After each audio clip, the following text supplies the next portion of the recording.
Did you all get any sleep? No. You get a little bit? A little bit. Or you're the fresh crew, right? You got to sleep last night.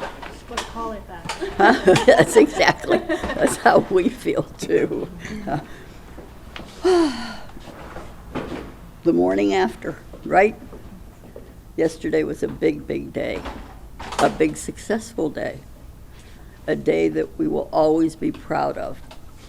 Our election officials did a super job. We ended the day with a 58.7% turnout.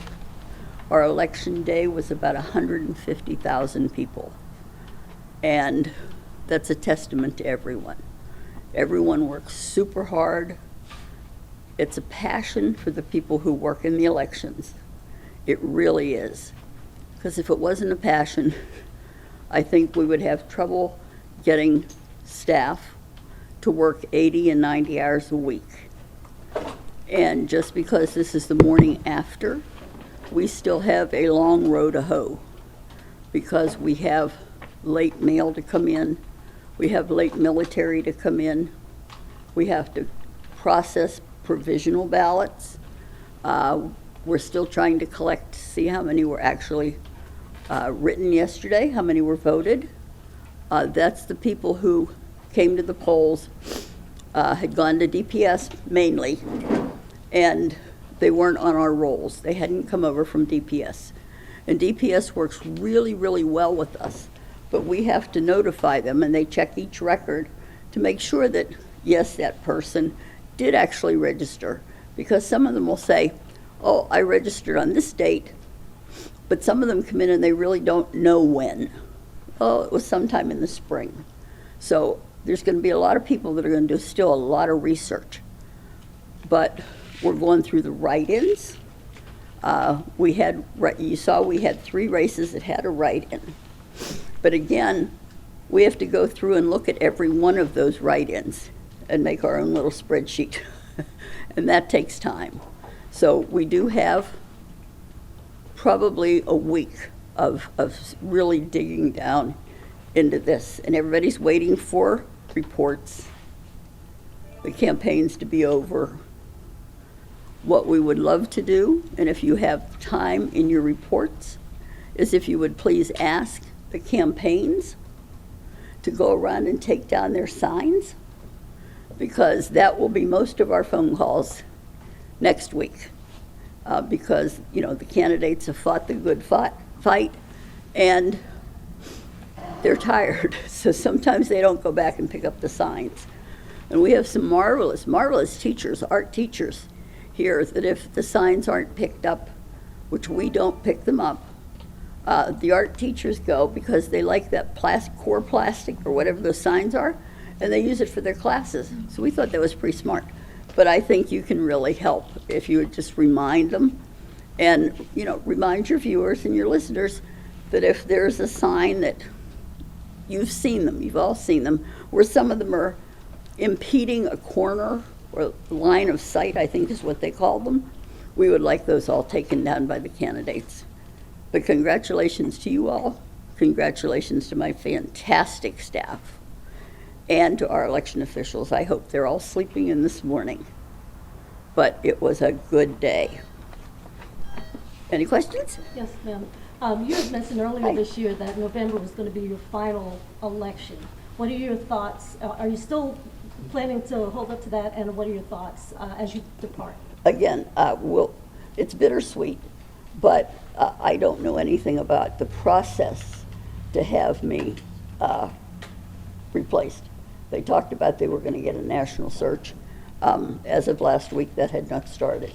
So, but again, we're not looking down that highway yet because, as I said, we still have a pretty big mountain to cover. Just stop and think how many payrolls we have sitting in boxes so that we can get our our judges and our clerks, transportation company. There's just so much paperwork that comes into view. And reports to the Secretary of State's office till we closed it out. And I was crushed. The report says November 6th, does not say November 5th. but it's 100% complete. Okay? Can you repeat one more time, just one here? One more time, how much is the percent of the border? For this one, it was 58.7, which was, record breaking? no. See, again, it's a misnomer, because we have many more people registered to vote than we had the last time. So while we still have, like on this election, we had a total of 759,000, right? In 2020, we had a total of 773,000. So the number of people that came out was more in 2020, and the percentage, because of the lower registration, was 65.8%.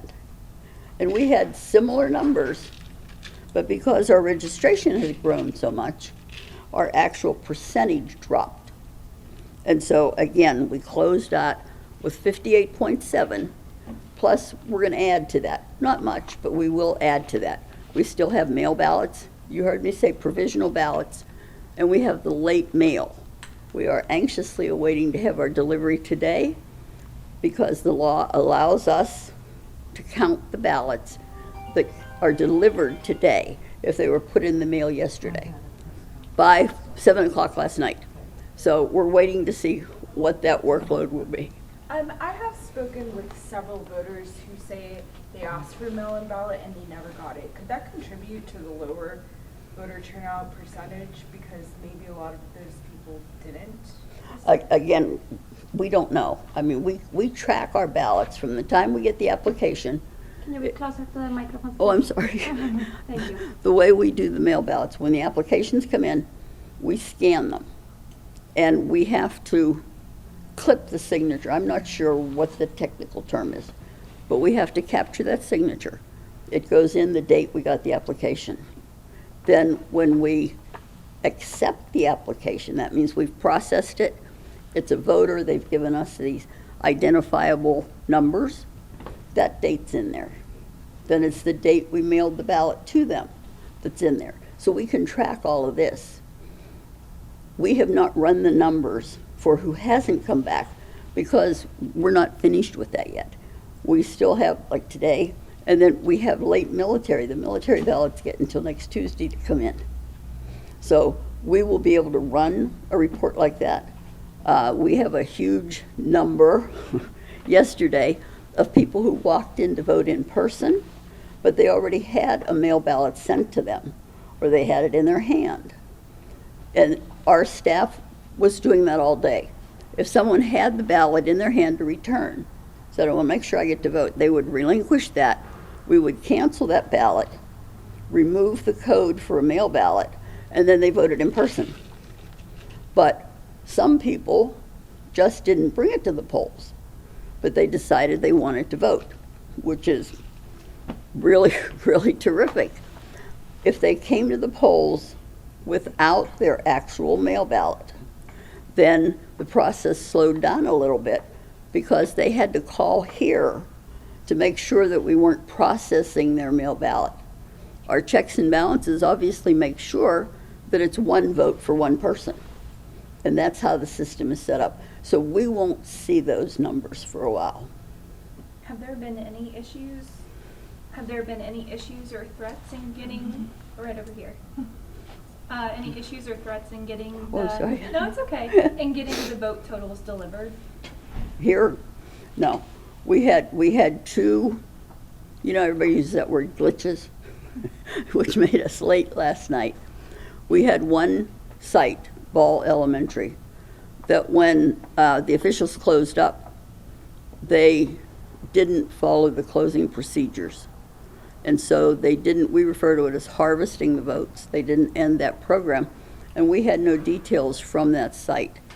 And when we have to enter a site, it's very, very, I don't want to say it's complicated, but everybody has to understand how secure it is.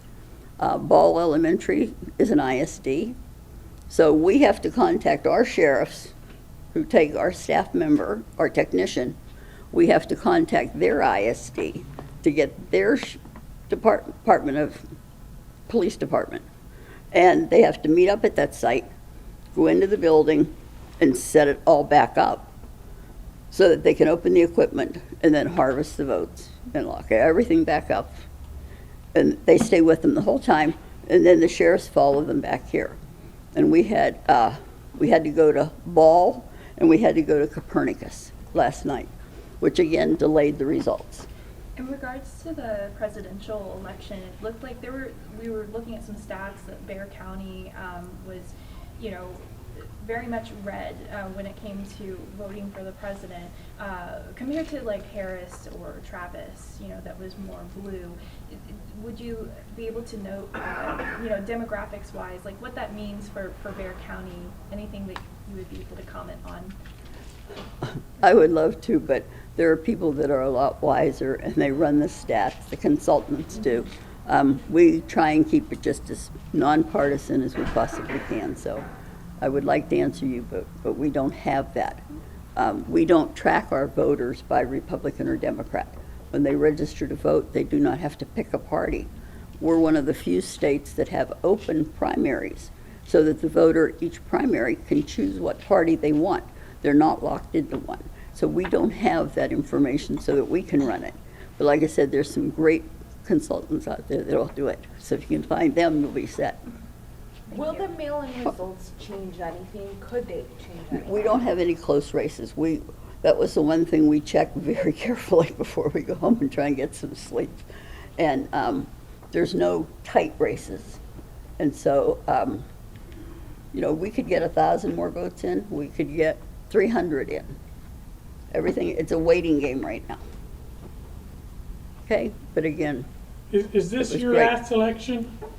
that's what I hear. What are you gonna do? Well, yes, this is my last one. So what are you gonna do? For right now, I'm going to sleep. No, it will be wonderful. There's a whole future out there for me, and I'm looking forward to it. Thank you very much. Thanks for sticking with us.